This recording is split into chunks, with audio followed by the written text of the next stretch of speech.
Bonjour les amis, comme d'habitude, je suis très contente de vous retrouver aujourd'hui pour vous donner une leçon de français.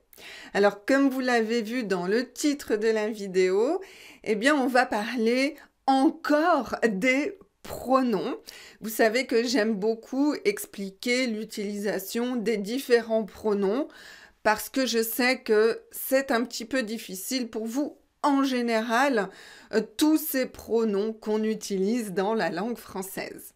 Alors, aujourd'hui, on va observer plus particulièrement le pronom « i » quand il est utilisé dans des expressions idiomatiques. Et ça, c'est très intéressant pour vous parce que vous pouvez mémoriser ces expressions pour pouvoir les réutiliser sans devoir toujours réfléchir, penser à la position, à la conjugaison, etc. Donc aujourd'hui, je vous ai sélectionné une petite liste d'expressions idiomatiques qui sont fréquentes dans la langue française, donc qui sont intéressantes pour vous à mémoriser. Voilà, donc on va commencer tout de suite parce que je sais que vous avez sûrement une journée bien remplie. Je vous conseille quand même de prendre un cahier et un stylo pour écrire les expressions que vous aimez parce que, on mémorise toujours mieux quand on écrit nous-mêmes. Donc, si vous écrivez, vous allez mieux mémoriser et vous pourrez toujours regarder votre cahier pour bien apprendre ou réviser ces expressions. Et puis, très important pour moi, si vous n'êtes pas encore abonné à ma chaîne, abonnez-vous. J'ai remarqué qu'il y a beaucoup de personnes qui regardent mes vidéos mais qui ne s'abonnent pas, qui n'appuient pas sur le bouton abonner. Appuyez sur le bouton abonner, c'est quelques secondes et pour moi, ça me fait toujours plaisir. Voilà, allez, on commence. Alors, on commence avec la première expression « y être », ne pas y être. Bon, ça c'est l'affirmative et ça c'est la négative. Qu'est-ce que ça veut dire ça? Ça veut dire comprendre, ne pas comprendre. Ok, je vous donne un exemple. J'y suis enfin. Ça veut dire je comprends enfin. Je vous écoute depuis un moment, mais je ne savais pas de quoi vous parliez. Et maintenant, ça y est, j'ai compris. J'y suis. Et c'est intéressant ici parce finalement, on a deux expressions. On a ça y est. Ça y est, c'est quand vous avez trouvé quelque chose, vous avez compris quelque chose ou vous avez terminé quelque chose. Par exemple, si vous faites un exercice de français, quand vous arrivez à la fin de l'exercice, vous pouvez dire « ça y est, j'ai terminé ». Ça y est, j'ai terminé. Donc ici, on a « c'est bon, j'ai fini » et « j'y suis, j'ai compris ». J'y suis et j'ai compris. C'est la même chose. J'y suis, j'ai compris ce dont vous parliez. Ok, c'est clair? Alors, ce qui est important pour vous aussi de comprendre, c'est que ne cherchez pas ici à comprendre pourquoi on utilise le pronom « i ». Ici, le « i » ne remplace pas une localisation, un lieu, et ne remplace pas non plus un complément qui suit un verbe avec la préposition « à », comme on a déjà étudié précédemment. Non. Vous devez juste apprendre les expressions comme ça. N'essayez pas de comprendre pourquoi on utilise le « i ». Bien sûr, il y a une raison. Et en général, ce sont des raisons historiques, d'accord? Mais je pense que pour vous, ce n'est pas très important de connaître les raisons historiques. D'ailleurs, les locuteurs natifs ne connaissent pas l'origine historique de ces expressions. Ils les utilisent comme ça. Ok? Donc ça y est, j'y suis, j'ai compris. Deuxième exemple, tu n'y es pas du tout. Ça, c'est la forme négative. Tu n'y es pas. Tu n'y es pas du tout. Ça veut dire tu ne comprends pas du tout ce qui se passe. Tu crois qu'ils se sont fâchés, donc ça c'est un exemple. Tu crois qu'ils se sont fâchés à cause de l'argent, mais c'est pour une autre raison. Donc tu n'y es pas du tout, tu ne comprends pas du tout. ok? Et par exemple, pour une leçon de français, eh bien, si votre professeur vous demande d'expliquer quelque chose, vous expliquez comme vous avez compris, mais en réalité, vous avez mal compris. Donc le professeur va vous dire « Ah non, tu n'y es pas du tout. C'est pas ça la raison, c'est pas ça l'explication correcte. » Voilà. Mais c'est normal, hein. Vous ne pouvez pas tout savoir et puis c'est normal de faire des erreurs. Ok, donc voilà, mémorisez ces expressions et on continue avec d'autres expressions qui utilisent le pronom « i ». Deuxième expression, ni être pour rien. Donc vous voyez, c'est la négation, on a le ne et on a le rien. Pour rien. Elle ressemble beaucoup à l'expression précédente, mais le sens est différent. Ici, c'est ne pas être responsable de quelque chose ou ne pas être responsable de la situation. Par exemple, ne le punis pas. Il n'y est pour rien. Il n'y est pour rien. Il n'a rien fait de mal. Il n'est pas responsable. D'accord? Donc, vous connaissez le verbe punir, hein. En général, eh bien, on utilise ce mot quand un enfant a fait quelque chose de mauvais, qu'on estime mauvais, et donc on doit le punir pour ça. Par exemple, avant, à l'école, je me rappelle qu'on demandait aux enfants d'écrire la même phrase plusieurs fois dans le cahier. Je ne dois plus, blablabla, bla, bla, bla, et ils devaient écrire des pages. Ça, c'était une punition. Quelle autre punition aujourd'hui un peu plus moderne, par exemple, tu es privé de jeux vidéo pendant une semaine ou tu ne peux pas utiliser ton téléphone pendant une semaine. Voilà, ce sont des punitions, donc c'est le verbe punir. Voilà, donc ne le punis pas, ça c'est l'impératif, ne le punis pas. Pourquoi ne le punis pas? Parce qu'il n'y est pour rien. Il n'a rien fait de mal, il n'est pas responsable de la situation. Tu penses qu'il est responsable, mais il n'est pas responsable. Il n'y est pour rien. Ok. Autre exemple, ne me regarde pas comme ça. Ne me regarde pas comme ça, je n'y suis pour rien. D'accord? Ce n'est pas moi le responsable, ce n'est pas ma faute, d'accord? Je n'ai rien fait. Donc voilà, je n'y suis pour rien, il n'y est pour rien. Et celle-là, donc vous pouvez la conjuguer à toutes les personnes, hein. Je n'y suis pour rien, tu n'y es pour rien, il n'y est pour rien, elle n'y est pour rien, on n'y est pour rien. Nous n'y sommes pour rien. Nous n'y sommes pour rien. Vous n'y êtes pour rien. Ils n'y sont pour rien. Elles n'y sont pour rien. Donc voilà, très important, vous gardez toujours la même structure, vous ne changez rien et vous conjuguez le verbe être au présent à la personne que vous avez choisie. On continue. Troisième expression, je vous en ai déjà parlé avec la première expression, mais je la répète pour que vous puissiez bien l'écrire dans votre cahier. Donc ça y est, c'est terminé, c'est fait. Tu as fait ton travail? Oui, ça y est, j'ai terminé.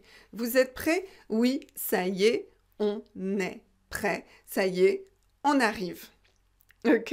Voilà, mémorisez ça et on continue. Quatrième expression, y aller ou y aller. Y aller. Ça veut dire partir ou commencer, démarrer quelque chose. Par exemple, il est très tard, j'y vais, à demain. Ça veut dire je pars, j'y vais, je pars, je rentre chez moi. Voilà, donc ça veut dire partir, ça ne veut pas dire aller quelque part. Attention, hein, ça peut porter à confusion. Ça veut dire je pars, j'y vais, je pars. Donc quand quelqu'un dit j'y vais, on ne pose pas la question tu vas où, d'accord? Sauf si c'est un petit peu humoristique. Mais normalement, eh bien, on comprend que j'y vais, ça veut dire je pars. Si on a fait référence précédemment à un autre endroit, par exemple, est-ce que tu peux aller au supermarché?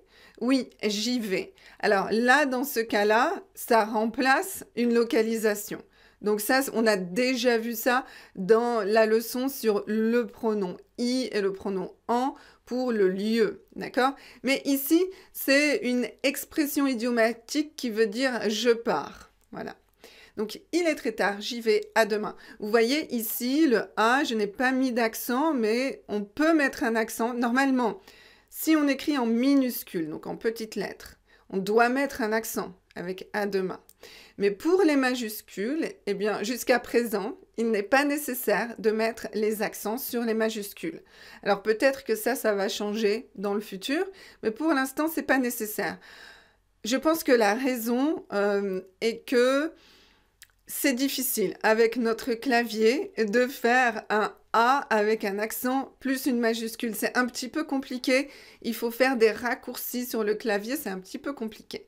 Donc c'est pour ça que jusqu'à présent, eh bien, on a gardé le A sans accent. Mais peut-être que dans l'avenir, si les claviers d'ordinateur évoluent et changent, eh bien peut-être qu'il sera nécessaire de mettre les accents même sur les majuscules. Voilà.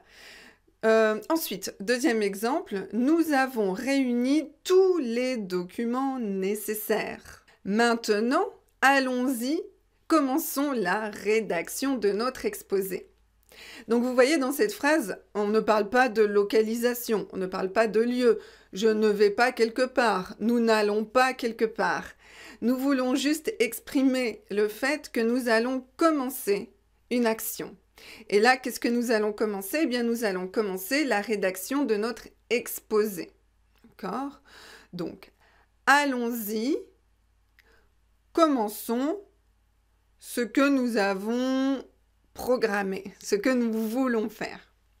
Et si vous faites un exposé devant votre classe de français, eh bien, vous allez vous installer confortablement devant. Confortablement, peut-être pas, mais vous allez vous installer devant la classe pour expliquer quelque chose. Et quand tout le monde est prêt, eh bien, le professeur va vous dire « Vas-y, tu peux commencer, vas-y ». Donc, s'il vous dit « Vas-y », vous ne devez pas partir quelque part, non.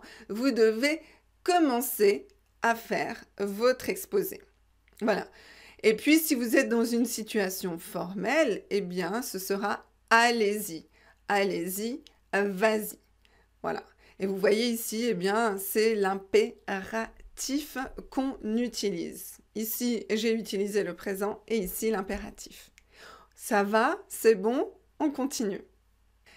Autre expression, s'y prendre. S'y prendre, donc vous voyez ici, le verbe est pronominal puisqu'on a le pronom se qui est avant. Et n'oubliez pas, quand on a le pronom se, donc quand c'est un verbe pronominal, eh bien si vous conjuguez ce verbe à un temps composé avec un auxiliaire, eh bien vous utilisez toujours l'auxiliaire être. Ok?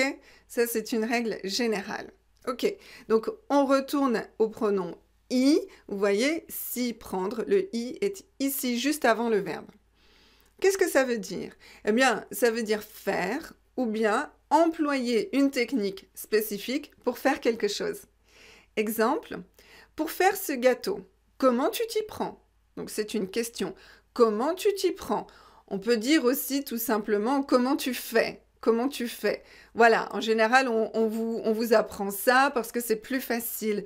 Mais vous pouvez entendre beaucoup de locuteurs natifs dire « comment tu t'y prends ». Donc, mémorisez que « comment tu t'y prends » et « comment tu fais », c'est la même chose.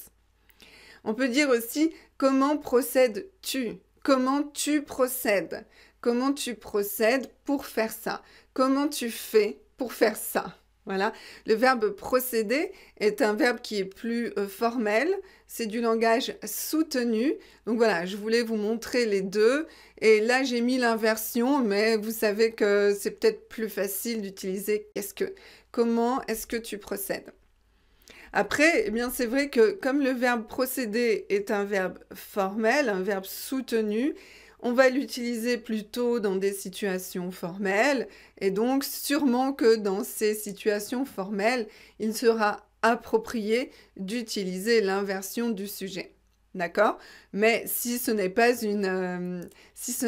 une situation formelle, je vous conseille de ne pas utiliser l'inversion du sujet et du verbe. Ok. Comment tu t'y prends?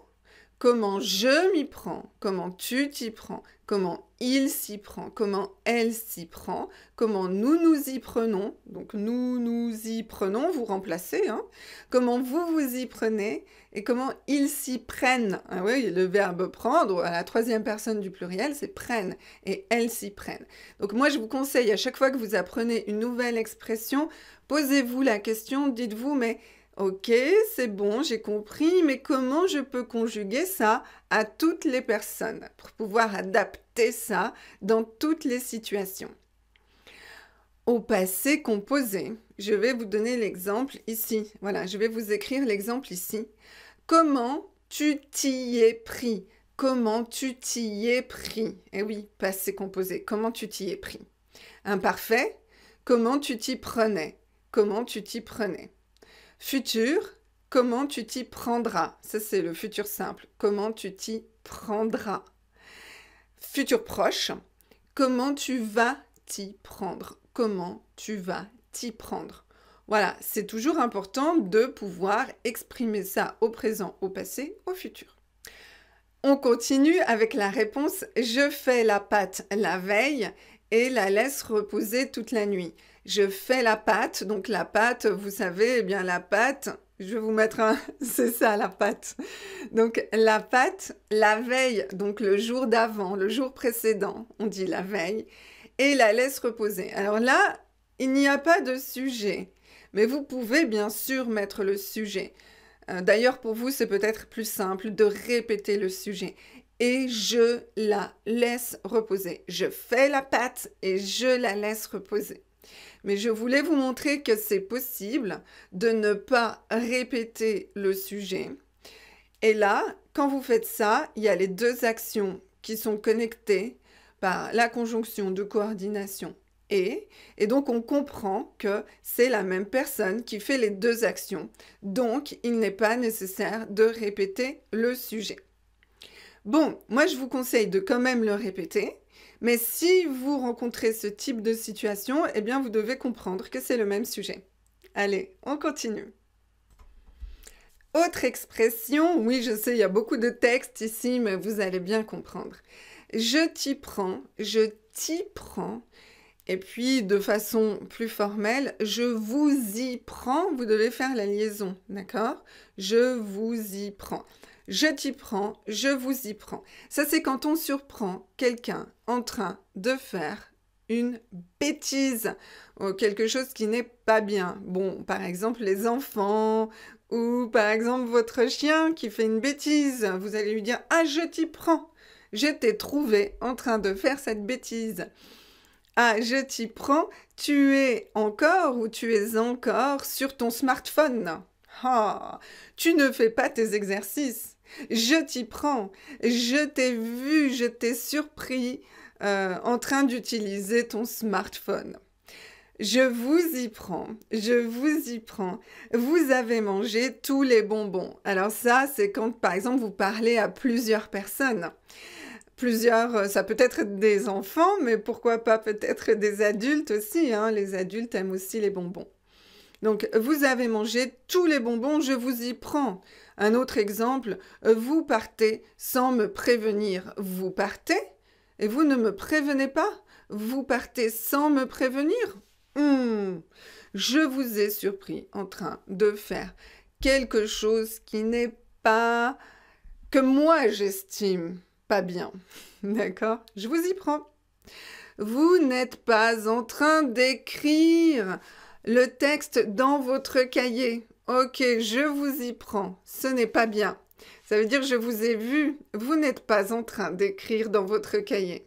Et ça, c'est pas bien parce que je vous ai dit qu'il fallait écrire les exemples, les expressions dans votre cahier. Allez, on continue. Autre expression, s'y connaître. S'y connaître en quelque chose. Alors ici aussi encore, vous pouvez mettre l'accent circonflexe sur le « i ». C'est un peu compliqué avec le clavier, donc moi je ne mets pas l'accent sur la majuscule. Donc encore un verbe pronominal, et ça veut dire être un expert, un spécialiste dans un domaine. Par exemple, il va réparer ta voiture, il s'y connaît. Il connaît il connaît, alors dans cet exemple, il connaît la mécanique, mais voilà, ça peut être tous les domaines. Par exemple, en grammaire, tu t'y connais. Tu ne fais jamais d'erreur. Tu ne fais jamais d'erreur. Donc voilà, vous pouvez vous y connaître dans beaucoup de domaines différents. Voilà, donc n'oubliez pas la conjugaison. Je m'y connais, tu t'y connais, il s'y connaît, on s'y connaît, nous nous y connaissons, vous vous y connaissez, ils s'y connaissent. Voilà, ça c'est pour le présent. Bon, c'est vrai que c'est une expression qu'on utilise majoritairement au présent, rarement dans les autres temps. Voilà, on continue. On finit avec une expression que vous connaissez tous, c'est il y a. Et oui, il y a, on l'apprend dès le niveau débutant parce que, eh bien, on l'utilise tout le temps. Mais c'est vrai que quelquefois, il y a des étudiants très curieux qui me demandent, eh bien, pourquoi on utilise le i dans il y a et qu'est-ce que ça représente. Alors, comme pour les expressions précédentes, ne cherchez vraiment pas à savoir pourquoi il y a un i. Ce sont des raisons d'évolution historique que je ne veux pas vous expliquer aujourd'hui. D'accord? Donc, juste mémorisez ça. Et surtout, eh bien, vous devez apprendre cette expression à tous les temps importants pour vraiment pouvoir la conjuguer très rapidement. Et c'est la troisième personne, d'accord? Vous n'allez pas le conjuguer aux autres personnes. Donc, mémorisez au présent. Il y a du monde ici, ça veut dire il y a beaucoup de personnes ici. Du monde, ça veut dire beaucoup de personnes. Il y avait du monde. Il y avait. Prononciation il y avait. Il y avait. Il y avait. Ouais. Il y a eu, ça c'est le passé composé, il y a eu un incident. Incident, c'est un problème. Ne confondez pas accident et incident. Incident, c'est un problème. Il y aura une annonce, il y aura futur simple. Il va y avoir un changement, il va y avoir. Et ça, c'est le futur proche. Donc, mémorisez ça par cœur parce que vous pouvez l'utiliser chaque jour, chaque heure, chaque minute quand vous parlez en français parce que c'est très fréquent d'utiliser cette expression « il y a ».